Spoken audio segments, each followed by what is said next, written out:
UP में 20 नवंबर को 9 सीटों पर उपचुनाव होना है।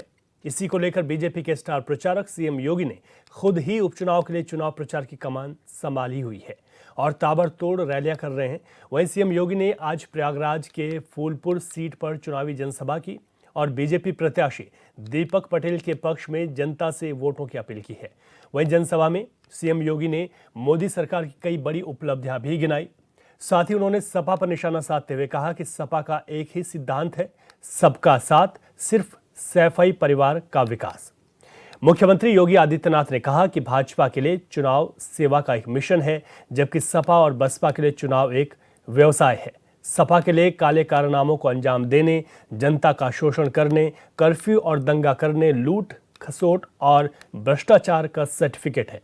इसीलिए चुनाव में इन लोगों की जमानत जब्त कराना जरूरी है।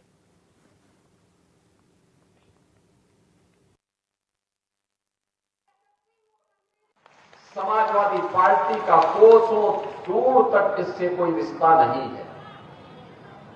बहनों भाइयों, इनको विकास से कौन मतलब है? इनको युवाओं से कौन मतलब रह गया है? इनको किसानों से कौन मतलब रह गया है? इनको व्यापारियों से मतलब नहीं, इनको विकास से मतलब नहीं। इनका तो एक ही सिद्धांत है कि सबका साथ और सैफई परिवार का विकास।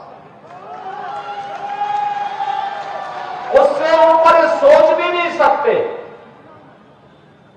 उससे ऊपर इनकी सोच है भी नहीं। याद करिए, हमने पहले दिन कहा था उत्तर प्रदेश के अंदर, उत्तर प्रदेश की धरती को दंगा मुक्त बनाएंगे। उत्तर प्रदेश की धरती में कोई भी माफिया हो, वह खनन माफिया हो, वह नकल माफिया हो, वह वन माफिया हो, वह पशु माफिया हो, उससे सख्ती से निपटेंगे। और बहनों और भाइयों, आपने देखा होगा समाजवादी पार्टी को इससे पीड़ा होती है। नकल माफिया को भी बचाने के लिए वह कितनी एड़ी चोटी, आज भी आप देख लीजिए, जितने बड़े दुर्दांत खतरनाक माफिया हैं, वे सब सपा के गले के हार हैं। उन्हीं से इनकी आजीविका चलती है, उन्हीं के भरोसे ये लोग जीते हैं।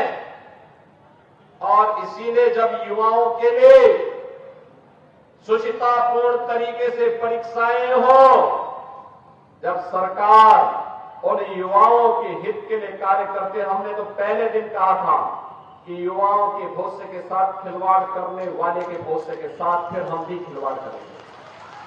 हमारे युवाओं के भविष्य के साथ किसी को खिलवाड़ करने की छूट नहीं मिलनी चाहिए। और मैं फिर कहता हूं, नकल माफिया के खिलाफ हम कार्रवाई करेंगे। किसी भी युवा के भविष्य के साथ खिलवाड़ करने की छूट नहीं देंगे किसी को भी। प्रतियोगी परीक्षाएं सुचितापूर्ण तरीके से संपन्न हो, इसके लिए माहौल सरकार भी बनाएगी, संबंधित चयन बोर्ड और आयोग भी उसके लिए पूरी प्रतिबद्धता के साथ कार्य कर रही है। अच्छे नौजवान जब सेवा में आएंगे तो विकास की गति को द्रुत गति से आगे बढ़ाने के साथ ही गरीबों तक शासन की योजना को पहुंचाने में भी अपना योगदान देंगे। और प्रयागराज की धरती तो ये भगवान प्रयागराज की है, भगवान बेणी माधव की है, भगवान भारद्वाज की है, मां गंगा, यमुना और सरस्वती की त्रिवेणी की है। ये पावन धरा तो हमारे लिए एक ऐसी पावन धरा है कि प्रयागराज का कुंभ अब तो दुनिया के अंदर मानवता के मूर्त सांस्कृतिक धरोहर के रूप में प्रधानमंत्री मोदी जी के प्रयास से आज मान्यता प्राप्त कर चुका है। बहनों भाइयों, ये समाजवादी पार्टी राम मंदिर का विरोध करती है, दीपोत्सव का विरोध करती है, दीपावली का विरोध करती है, परीक्षाओं की शुचिता का विरोध करती है,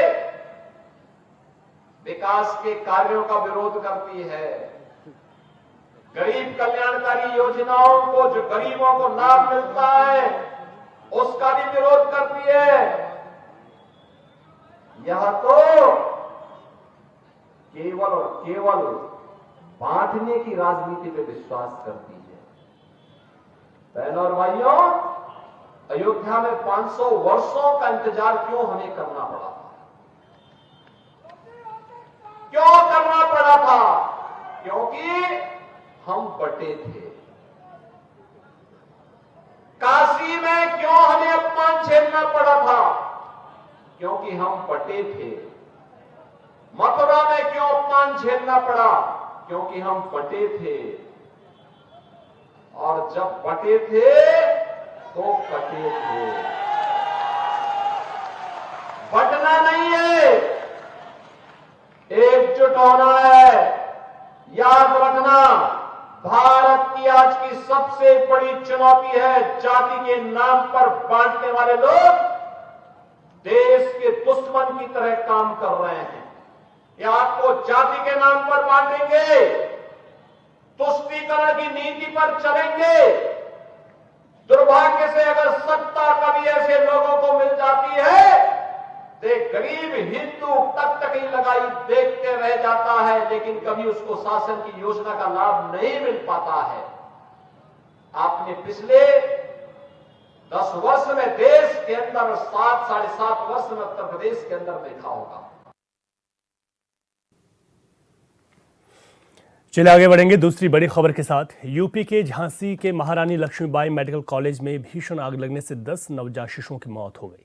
शुरुआती जांच में सामने आया है कि आग बुझाने वाले सिलेंडर 2023 से एक्सपायर हो चुके थे। ये सिलेंडर आग को काबू पाने में नाकाम साबित हुए। इससे पहले यह जानकारी सामने आई थी कि नवजात शिशु गहन चिकित्सा कक्ष में आग से बचाव के लिए सेफ्टी अलार्म लगाए गए थे, लेकिन आग लगने पर सेफ्टी अलार्म नहीं बजा। प्रत्यक्षदर्शियों का कहना है कि धुआं फैलने के बाद चारों ओर चीख पुकार मच गई। अगर सेफ्टी अलार्म समय पर बजता तब बचाव कार्य जल्द शुरू हो सकते थे।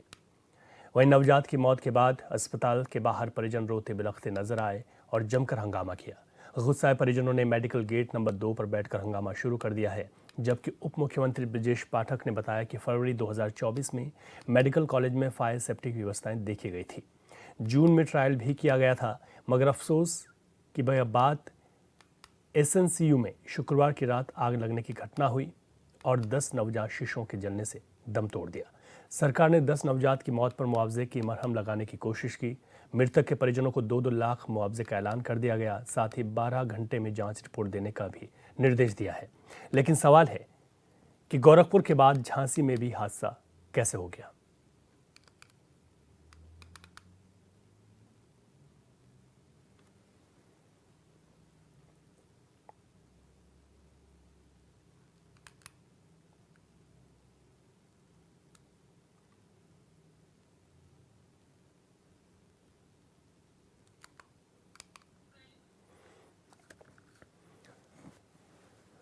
तो झांसी हादसे ने सबको दहला दिया। वार्ड में इलेक्ट्रिसिटी पैनल घटिया लगाए गए थे। अगर अलार्म यहाँ पर बच जाता तो नवजातों को बचाया जा सकता था। नवजातों की मौत के बाद परिजनों में कोहराम मचा हुआ है।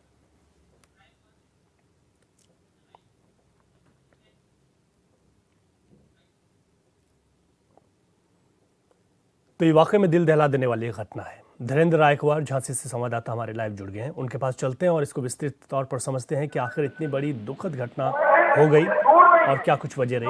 धीरेन्द्र, इस घटना ने सबको दहला दिया है और नवजातों की मौत हो जाना, और किस तरीके के आप देखते हैं कि बड़ी लापरवाही सामने देखने को मिली है।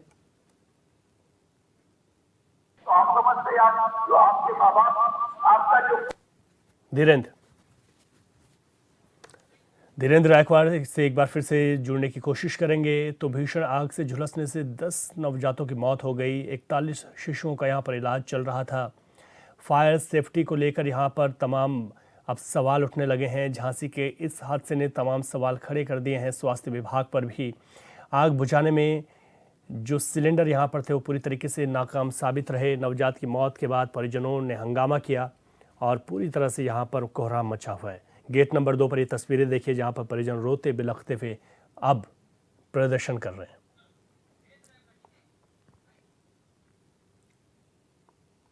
चलिए एक बार फिर चलेंगे झांसी, जहां से हमारे संवाददाता धीरेन्द्र रायकवार हमारे साथ जुड़ गए हैं अधिक जानकारी के साथ। धीरेन्द्र, बताइए कितनी बड़ी लापरवाही सामने देखने को मिली है, मौजूदा स्थिति क्या बनी हुई है?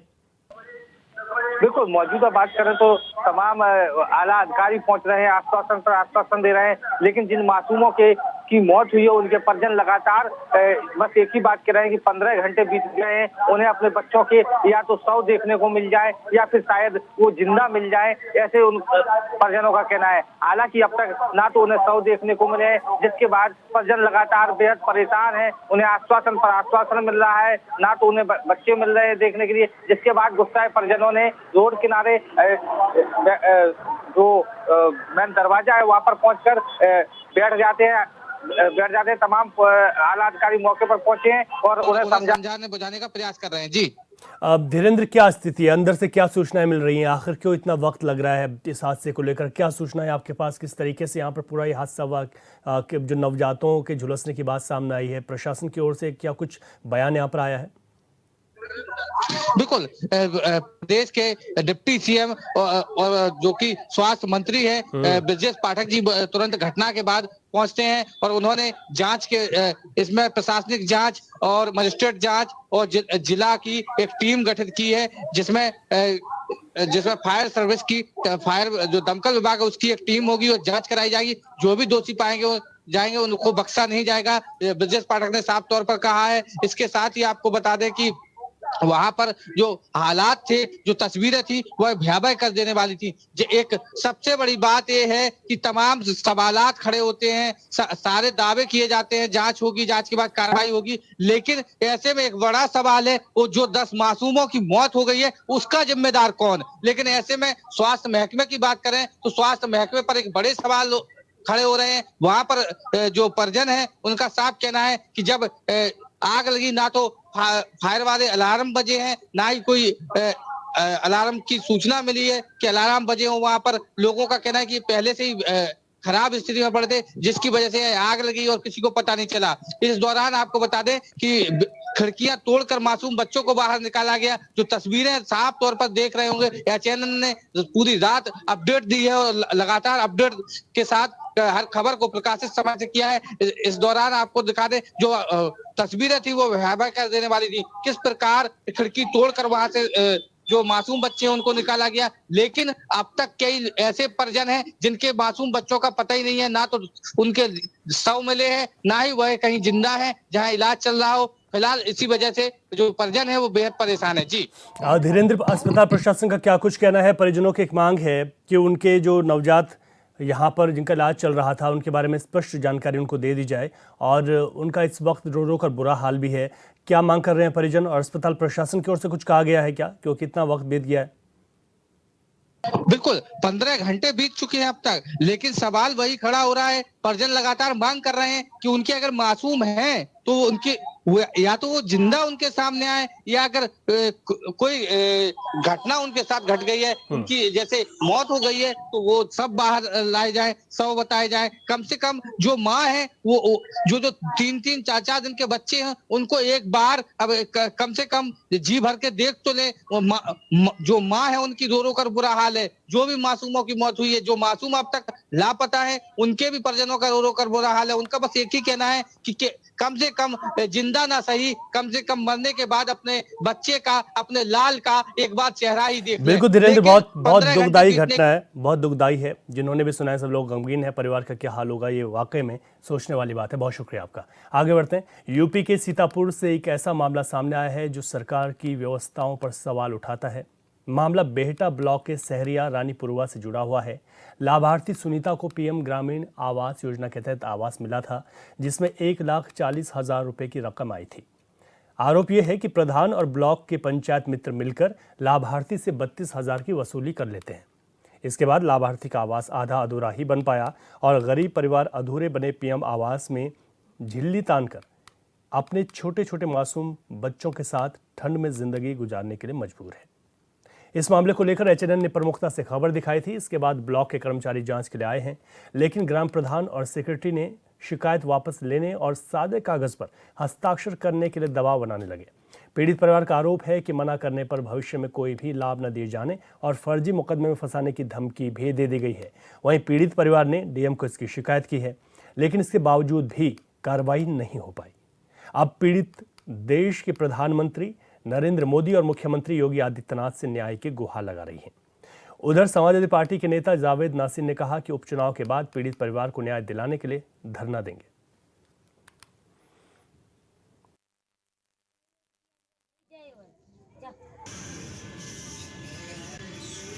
रानीपुरवा का जो वीडियो है उसको हमने सोशल मीडिया पे भी देखा है और बाहर रहने की वजह से भी उसकी हम जांच नहीं कर पाए हैं।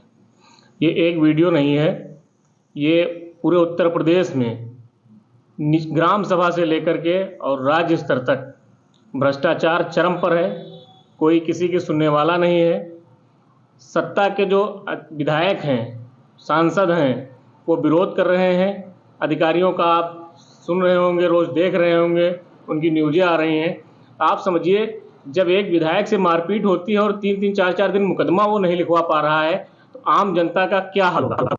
सोशल मीडिया पे, पेपरों में मैंने देखा है, शोरिया भेंटा ग्राम सभा में शोरिया ग्राम पंचायत है, उसमें जो त्रिभुवन वर्मा प्रधान हैं, प्रधानमंत्री आवास योजना आया था, 1,40,000 रुपये उसके पास, जिसमें 32,000 रुपये प्रधान ने ले लिया, 3,000 रुपये उसके पंचायत मित्र ने ले लिया, 35,000 रुपये उसके ले लिया। अब उसका अधूरा मकान पड़ा है और ठंड चालू हो गई है। वो झिल्ली तिरपाल खुले आसमान के नीचे किस तरह अपन जीवन यापन कर रहा है। ये गरीबों के साथ में अन्याय हो रहा है। हमारा खुला पड़ा है साहब, इसमें झिल्ली तान के रहते हैं। नन्हे नन्हे बच्चन को जाड़े में इसी में बसर गुजर करते हैं और हमारी सुनवात नहीं होती है। इस ब्लॉक के आए थे, हमको धमकाए। हम जब शिकायत करा तो हमको धमकाया, कहे लगे कि तुम आरोप लगाती हो, हमारी शिकायत है जो तुम्हारी तो वापस ले लो। तो हम कहे नहीं, हमारा ही फैसला होगा तो हम नहीं हम लेंगे, हमारे लड़के यहाँ नहीं है। तो कहें तो ये पर साइन करो। तो हम कहें साइन हम ना करवाए और हमारा निमंत्रण यही है। हम कल गए रहन डीएम साहब का, तो डीएम साहब से ने यही कहना है कि हमारा यही निवेदन है कि हमारे छत पर जाए, हमारे नाने नाने बच्चे जड़ाते हैं। सरकार ने ग्राम पंचायतों में और शहरी क्षेत्रों में जो है हर घर लोगों को जो है मुहैया कराने के लिए योजना जो चलाई है। प्रत्येक जो ग्राम पंचायतों में है, यहाँ पर जो जिनके पास कच्चे मकान हैं उनको आवास देने के लिए जो है 1,40,000 रुपये निर्धारित किए हैं। उसी के तहत जो है प्रत्येक ग्राम पंचायतों में जो पात्र व्यक्ति हैं उनको आवास योजना का लाभ मिल सके। हम इससे मौजूद हैं सीतापुर की बेहटा ब्लॉक की जो ग्राम पंचायत सोहरैया रानीपुर में है और यहाँ पर एक जो ग्राम पंचायत में है, यहाँ पर जो है प्रधान के द्वारा जो है इस समय वसूली की जा रही है। बड़े पैमाने पर जो आवास के नाम पर भ्रष्टाचार का खेल खेला जा रहा है। उसमें जिम्मेदार अधिकारी भी मिले हुए हैं, चाहे ब्लॉक के हों चाहे जिले के अधिकारी हों। वो लगातार वसूली का दौर यहाँ पे चल रहा है। एक वीडियो भी वायरल हुआ था, इसके बाद पूरे क्षेत्र में हड़कंप मचा हुआ है। हमारे साथ मौजूद हैं जो लाभार्थी हैं, उनसे किस तरीके से पैसे लिया गया है जानना चाहते हैं। क्या हाल है आपका जो आवास योजना? हमारी आवास आई थी, कुल पैसे आते हैं 1,40,000, उसमें 32,000 रुपये वसूल लिए गए हैं पंचायत मित्र प्रधान के द्वारा। फिर भी दबाव बनाया जा रहा है, उनको पैसा चाहिए। हमने शिकायत किए थे और फिर भी एक वीडियो वायरल हुआ था 9-10 तारीख के बीच में। फिर प्रधान आए और सेक्रेटरी ब्लॉक के आए, पंचायत मित्र आए 12 तारीख को जांच करने के लिए। हम घर पे मौजूद नहीं थे, यहाँ हमारी मम्मी थी और वाइफ थी यहाँ। तो वो लोग क्या किए कि यहाँ धमकी दिए कि जो भी है जैसे भी है आप शिकायत वापस ले लो, अन्यथा सही नहीं होगा। सादे कागज पे वो लोग फर्जी साइन हस्ताक्षर करने के लिए बोले, लोग मना कर दिए तो धमकियाँ देने लगे कि अगला तुमको किसी मुकदमे में फंसा देंगे, तुमको अगला कोई सरकारी लाभ नहीं देंगे और अपनी शिकायत नहीं वापस लिया। तो अभी तक कोई हमारा सुनवाई नहीं हुई। पूरा क्षेत्र। कल आप जिलाधिकारी सीतापुर जो है अभिषेक आनंद से मिले हैं, उन्होंने क्या आश्वासन दिया? उन्होंने यह कहा था कार्रवाई होगी, जांच की जाएगी, कार्रवाई होगी। अभी तक कोई यहाँ पे टीम आई है कि नहीं आई? अभी तक कोई टीम नहीं आई है, कोई जांच करने वाला नहीं आया है। आप जो है मुख्य विकास अधिकारी से मिले हैं कि नहीं? जिले पे हमारी वाइफ मिली थी, वो एप्लीकेशन अंदर लेके गई थी। अच्छा, मौके पे वो गई थी। हम लोगों को बाहर निकाल दिए थे कि हाँ जिसके नाम शिकायत है वो भी आप अंदर आ सकते हैं। तो उन्होंने बोला कि ठीक है, हम शिकायत जांच करके उस पर कार्रवाई करते हैं। अब जो है यहाँ पे जिले पे अगर आपकी सुनवाई नहीं होती है तो आप मुख्यमंत्री योगी आदित्यनाथ से क्या शिकायत करना चाहते हमारी योगी मुख्यमंत्री जी से यही निवेदन है कि हमारी सुनवाई की जाए, हमारी जो भी है समस्या उसकी कार्रवाई की जाए, जांच पड़ताल की जाए, तुरंत की जाए, क्योंकि हम 5-6 दिन से यही भटक रहे हैं, बराबर धमकियां ही मिल रही हैं कि तुम कुछ नहीं कर पाओगे। क्या नाम है आपका? सुनील कुमार। जैसे कि यहाँ जो पीड़ित हैं यहाँ पर साफ तौर से यही बताया है कि ये जिले से लेकर के अन्य अधिकारियों से मिल चुके हैं, इनकी अभी तक कोई सुनवाई नहीं है। फिलहाल जिला अधिकारी जो है अभिषेक आनंद इनको आश्वासन दिया है कि इनके द्वारा जो प्रार्थना पत्र दिया है उसको संज्ञान में लिया है। अब देखने वाली बात होगी कि इस पर जांच होती है, यूं ही इसे ठंडे बस्ते में डाल दिया जाएगा। एचएनएन न्यूज के लिए सीतापुर से अजय सिंह की रिपोर्ट। अधिक जानकारी के साथ हमारे संवाददाता अजय सिंह हमारे साथ फोन लाइन पर हैं। अजय, जिस तरीके से यहाँ पर देखा गया कि पीएम आवास के तहत ही ग्राम प्रधान और सेक्रेटरी की ओर से यहाँ पर पैसे ले लिए गए, बड़ा आरोप है ये। क्या यहाँ पर अधिकारियों की ओर से कार्रवाई की बात की जा रही है? जी देखिए कि ये जो सीतापुर की जो ब्लॉक बेटा है ग्राम पंचायत सोहरैया की जो है रानीपुरवा का मामला आया है। एक वीडियो भी वायरल हुआ था। वीडियो की तहकीकात करने की हमारी पूरी टीम वहाँ पहुँचती है। तो जो लाभार्थी है उसके द्वारा यही बताया गया था कि जो प्रधान के द्वारा 1,40,000 रुपए जो किस्त आती है उसमें 32,000 रुपए वसूल लिए गए हैं। इसके बावजूद जो वहाँ का जो पंचायत मित्र है वो भी लगातार और पैसे लेने के लिए जो है इस पर दबाव डाल रहा है। उसने जब प्रधान से बात की तो प्रधान ने तो 101 लाख उसके 32,000 रुपए तो ले ही लिए है, साथ में इस तरीके से दबाव डाला जा रहा है उसके ऊपर है। लेकिन जब पीड़ित परिवार को जो कहीं से न्याय नहीं मिलता है और पैसे उसकी जो मकान है वो भी अधूरा पड़ा हुआ है, और जो पीड़ित परिवार है वो भी इस तरीके से खुले मैदान में तिरपाल डाल करके, चिल्ली डाल करके इस तरीके से वहाँ पे रहन गुजर कर रहा है। पीड़ित परिवार जो है डीएम जो है सीतापुर अभिषेक आनंद से मुलाकात की, उसने प्रार्थना पत्र दिया है। उसमें प्रार्थना पत्र में यही उन्होंने आरोप लगाया कि 1,40,000 रुपए जो सरकार की तरफ से हमको एक मकान बनाने के लिए एक मुफ्त राशि दी जाती है, तो उसमें प्रधान के द्वारा जो 32,000 रुपए की वसूली कर ली गई है और पंचायत मित्र इस तरीके से मांग रहा है, सर उस पर कार्रवाई कीजिए और हमारा मकान पूरा अभी नहीं बन पाया, अधूरा पड़ा हुआ है। इसके लिए जो अभिषेक जो है आनंद जो जिलाधिकारी है उन्होंने पूर्ण रूप से आश्वासन दिया है इसकी जांच कराए कि इस पर जो है जो भी दोषी लोग हैं उन पर कार्रवाई की जाएगी। जी ठीक है अजय, आप कह रहे हैं कि इस पर कार्रवाई की जाएगी, लेकिन अपने आप में वाकई में बड़ा सवाल है कि जिस तरीके से यहाँ पर पीएम आवास में भी अवैध वसूली करने का आरोप लगा है, एक गरीब का पैसे खाने की बात है जो कि लोग आज मजबूर हैं। बहुत शुक्रिया आपका तमाम जानकारी के लिए।